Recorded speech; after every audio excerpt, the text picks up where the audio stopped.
Welcome back, everybody, to the Big Picture Manatee. And we're thrilled to continue our conversation in this second segment with Mitch Maley from the Bradenton Times. Hi, Mitch. How you doing? Good. Thanks for having me. Great. Thanks for coming back. In case you missed it, everyone, we have a previous discussion and we were catching up on it. You can find that on YouTube, and we were conveniently including a link to it in our description. So you ought to be able to find that as you watch this show as well. But I'm Sherry Corrier. I'm the host here right at the moment for the Big Picture Manatee with my colleagues here. And let's hear from them. Hey, everybody. I'm Misty Servia, former commissioner, urban planner, lifetime resident in this area. Good to be here. Hey, greetings to everyone. Reggie Bellamy, former county commissioner, community, proud vet of the United States Army. Thank you. And Mitch, we know that you were on our previous segment, but tell us a little bit more again about you. And we heard something in that previous description that piqued our interest about some boxing. Yes, I used to be the heavyweight champion of the United States Army. As I like to say, the big one that fights wars against other countries. And I spent a lot of time in the Army World Class Athlete Program, and then had a brief professional career before it was ended by injuries when I came out. And I've been a journalist now for more than 25 years, and I've been covering Manatee County government since 2010. So I've a lot of legacy knowledge in our community about and the way the inner workings have happened. Thank you. And we were talking about the ITN for the Lena Road property, also known as the Musgrave property. And you really had some great insight. You did a lot of research 3 years ago prior to the actual purchase. There's been a most recent article that you've done updating folks. And we wanted to do in this segment a little bit of a deeper dive into that subject. And I think Misty's going to start off with some concerns and questions she had additionally. Yeah, great. And so may I also say, Mitch, and quite a great journalist you are, and thank you to the Bradenton Times for being the best local news source in Manatee County. And I tell everybody I run into that is where to go. So tell me, can you provide some more information on the environmental concerns and the infrastructure deficiencies that you mentioned in your recent article regarding the Musgrave property? And then how might these issues affect the residents of Manatee County? Yeah, so when you start by looking at this property, the most important part on numerous levels, in my opinion, is that it's adjacent to the county's landfill on Lena Road. So it's generally always a good idea for governments to acquire property whenever it's available, when it's adjacent to a landfill, one, for future use, but then also because you don't want incompatible uses, i.e. housing developments, to come up there. Sarasota County is instructive. They had a issue with one of the landfills that they've since closed, and one of the reasons why they closed it ahead of schedule was because of the numerous complaints that it caused with the surrounding communities that were developed after the fact. So with the demand for housing, and you might say, well, who's going to buy a house close to a landfill? But the demand for housing in Manatee County, particularly high-end housing that people are buying coming from out of state, has been so great that if the price is right, you're going to sell almost anything. And it can be a big headache environmentally for a community to have certain kind of uses around landfill.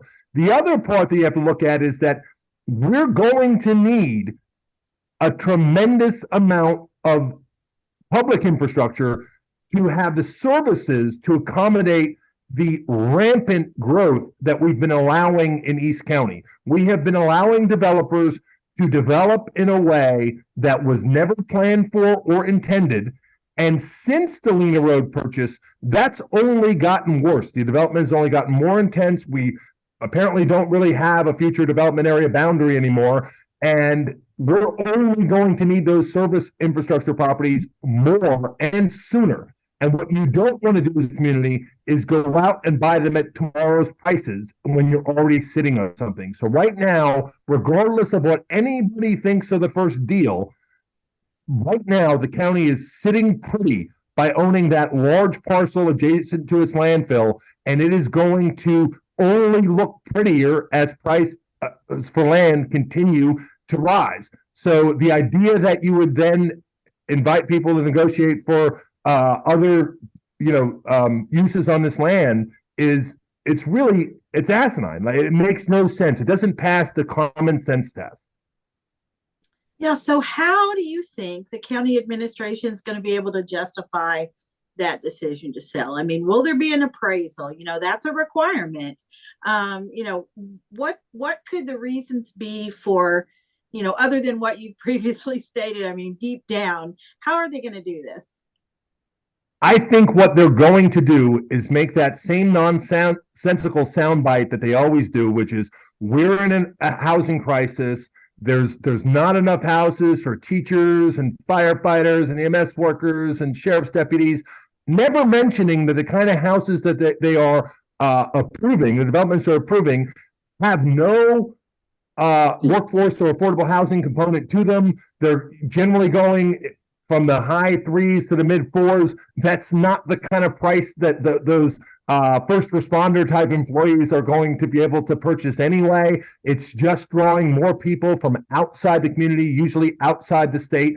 But that seems to be what they fall back on. It doesn't make sense, but they say people need to buy houses, or they just say people are moving to Manatee County and we got to build houses for them, as though that's somehow an obligation.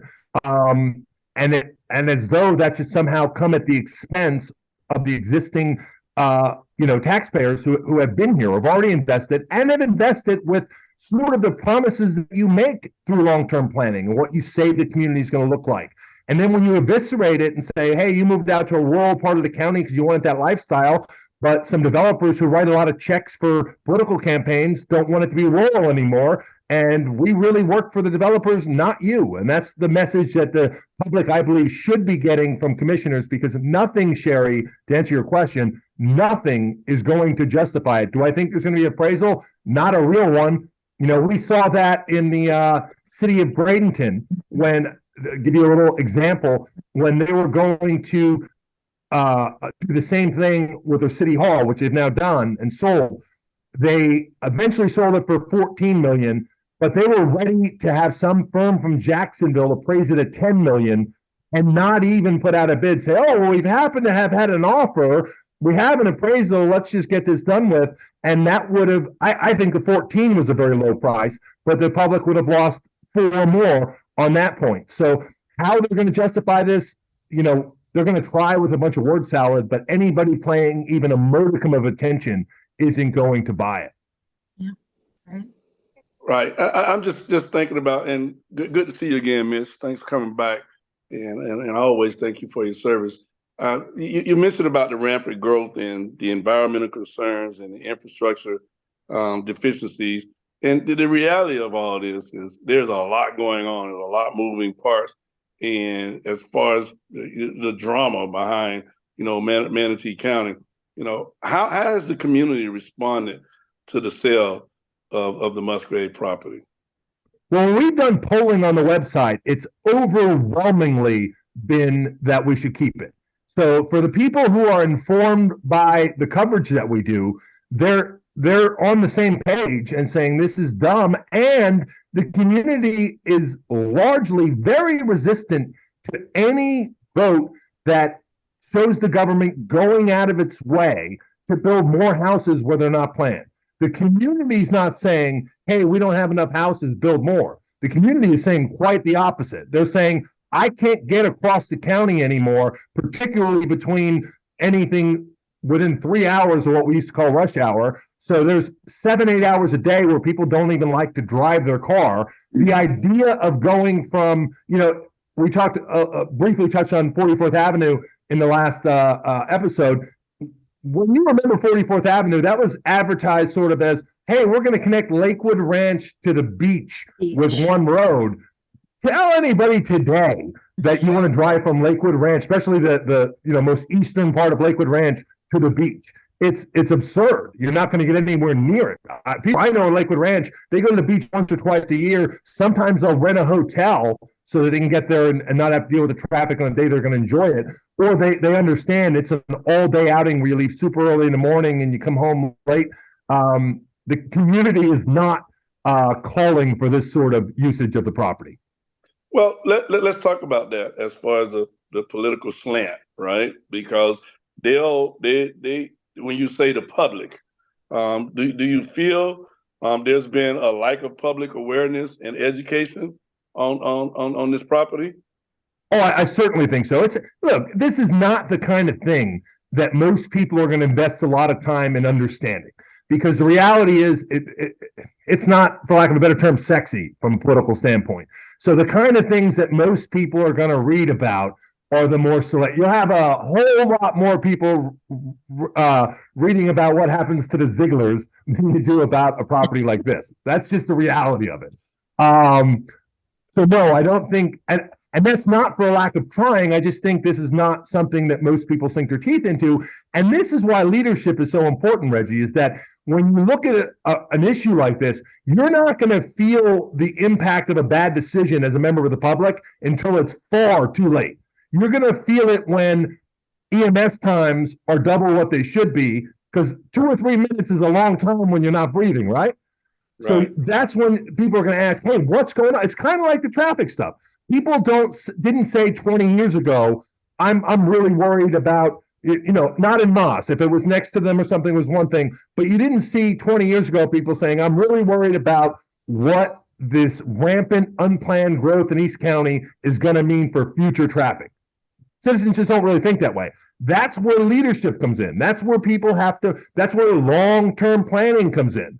And what the public really needs to understand is that the decades-long effect of not proper planning, because everything is being just driven about how developers can make the maximum money now. I suspect they know that it's getting toward the end. I suspect that most of these developers that have really made their money in this community are seeing, hey, this show's almost over. We're going to have to leave this carcass behind and find a new host to be a parasite on, but let's squeeze everything out where we can, because they're certainly not looking to make this community a place where people are going to live 20 years from now.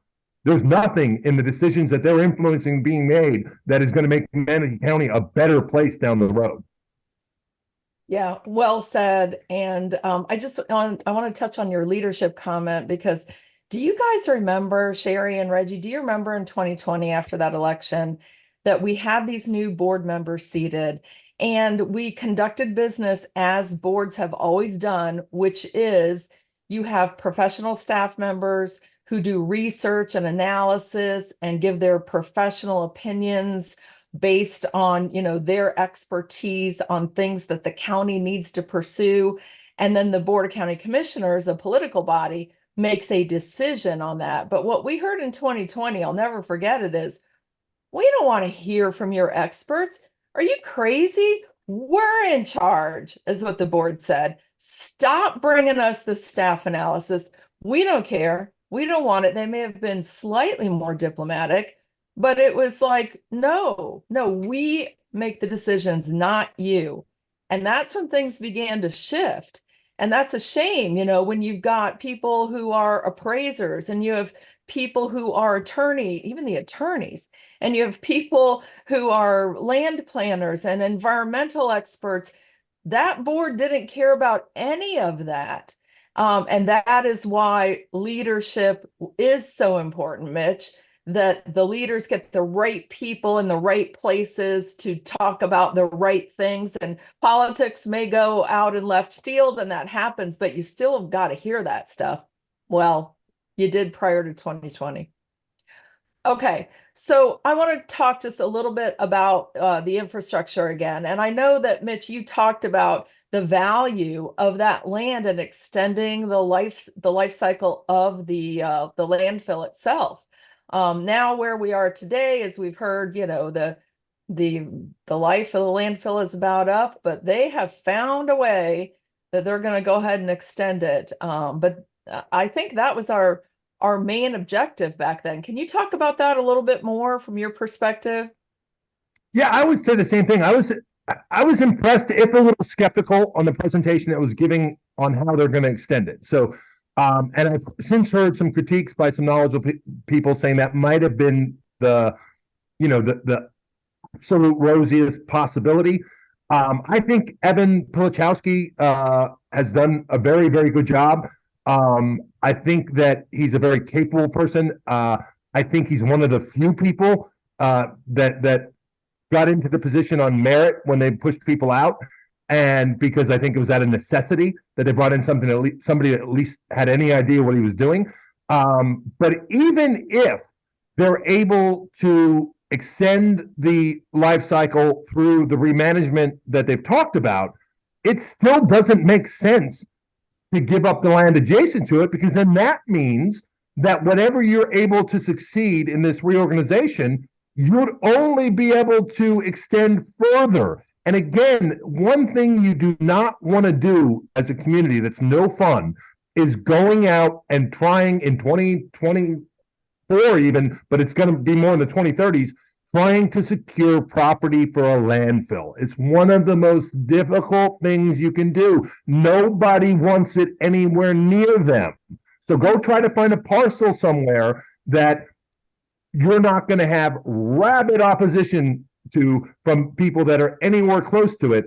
If you already have your existing one and you own land adjacent to it, it has value probably, by orders of magnitude toward what it would be for selling it for anything else.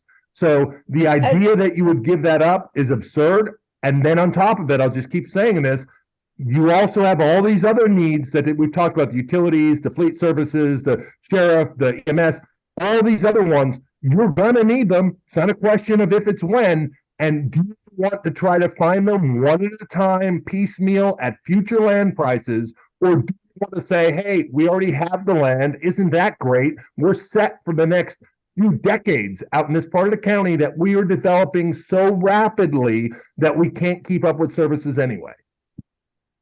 If I could just hop in here, I remember going to Broward County, and I've been to Hillsborough County, and I've seen their solid waste management, and they have incinerators, and those are extremely expensive, and you see those in areas that usually have a huge population, and it's all a matter of economics, right? Mm-hmm. And then you also have the alternative of taking your solid waste off-site, get it out of here, take it to Hardy County, take it to DeSoto County, get it out of Manatee. And I remember having a developer come to me and telling me that's what we needed to do. That, we didn't need to have a landfill here. We needed to ship it out. But as Mike Gore told me, well, then you're like down on the ground with people with their hands around your neck, because then you have no options if you do that. You have zero. They tell you how much it's going to cost and how much you can bring out, and that's that. So there was such a good argument to extend the life of this landfill with that property. And it's one of the biggest missed opportunities, I think, that it has happened. Agreed. Yeah. Well, it takes anywhere from 7 to 10 years to actually go through the process once you have found the property and purchased it, to actually site the landfill. So that was another reason why, now 3 years have gone by and nothing has happened. And so, as you mentioned, you're adding more time on. There's this potential to get more life out of the current landfill, but it seems like there's a lot of kicking the can down the road. And I personally am not sure if it's because nobody wants to make the decision because it's a tough one, as we all know, or because they're told not to. So, you've got both of those things going on. I also feel like, I don't know how you feel about this, Mitch, maybe you're getting this same vibe, is that the reason this ITN has showed up here so quickly the first part of January is it's the election year. Yeah. There's some stuff that has to get done between now and November with the current board. And to say that you can respond to an ITN in less than 5 weeks for 161 acre use sounds fishy to me. Yeah, it would almost seem as though you had already been prepared to do just that. And you're right in that if we've seen a number of things here, one, we've seen this rush to get things done now that they have, unassailable majority. And we saw that with the wetland policy. We're seeing that with the comp plan. We're seeing that with, that being carved out of the complete comp plan redo to make sure it gets done before this election. And I think this property is coming up at this time for that exact same reason. And this could be, Charlie Mike before November, and anything may have the opportunity to change, because this is, I think, one of the big ticket items that those forces were looking to get done with this board. And the other thing that I think is really important is that they've managed to effectively hollow out the leadership. So it started with you, Sherry. So, your ground zero for that was get rid of Sherry Courier. And then, one by one, anyone who had any connection to your administration at any kind of high level, the most talented ones were gone. There were a few that were willing to say, I see where this is going, and let me make it clear, I'm on board. I'll say what you need me to say, do what you need me to do. And then there was an infill of people that understood when they took the job, hey, you're going to get paid a lot of money, and you're going to take your marching orders like we do, and this is the way things work. So you don't have any sort of resistance from a rogue board, from the administration to the rogue board. You have them working in concert with each other. You have them buddy hanging out with each other and saying, hey, we're on the same team with this. And you have what is left in that administration. And there are still some talented people, especially in the rank and file, who I feel awful for.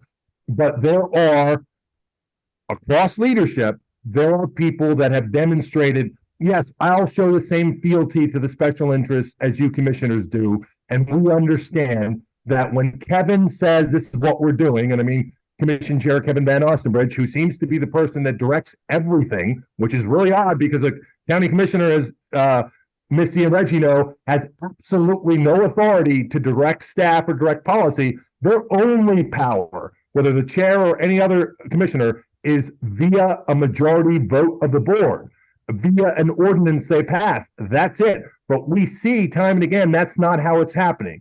One commissioner is keeping everybody on script, and everybody in staff knows. We've seen it in emails. We've seen it in communications. That's not what Kevin wants.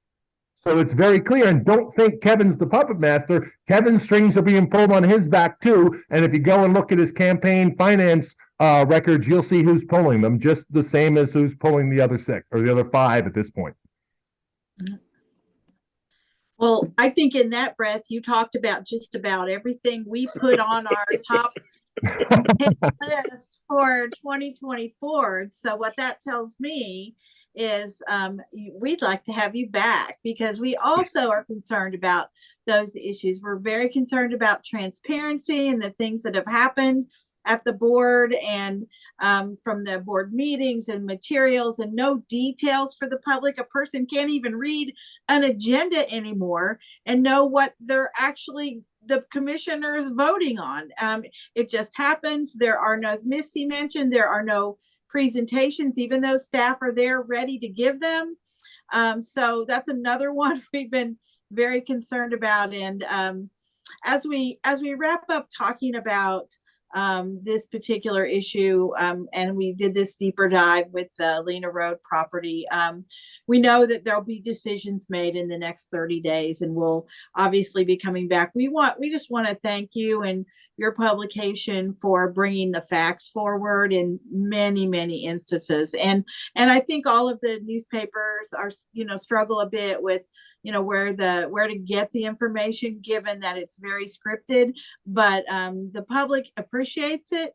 We hear from them. They appreciate any bits and pieces of factual evidence that can be provided. And on behalf of the Big Picture Manatee, we want to thank you for that. Misty, Reggie, before we let Mitch go, anything you want to add? I just want to encourage everyone to read the Bradenton Times. It is a fantastic newspaper, and it's where you'll get the truth. And thank you, Mitch, for all that you do to make that such a great publication. Yeah, Thanks. again, Miss, thank you for your service. Thank you for coming on the show. It's very, very informative. I learned a lot. It's always great to see and hear from you and the things that you bring to our community from a journalist perspective. I appreciate everything that you do. Thank you. I want to say also, I appreciate the show you guys are putting on, because there's precious few opportunities for the public to kind of see behind the curtains, see how the sausage is made from people that have been where you guys have been. So this is a very unique opportunity. We're going to share it with our readers, and I hope more people take the time to tune in, because this is how you're going to cast an informed vote in November. Thank All you. about the education.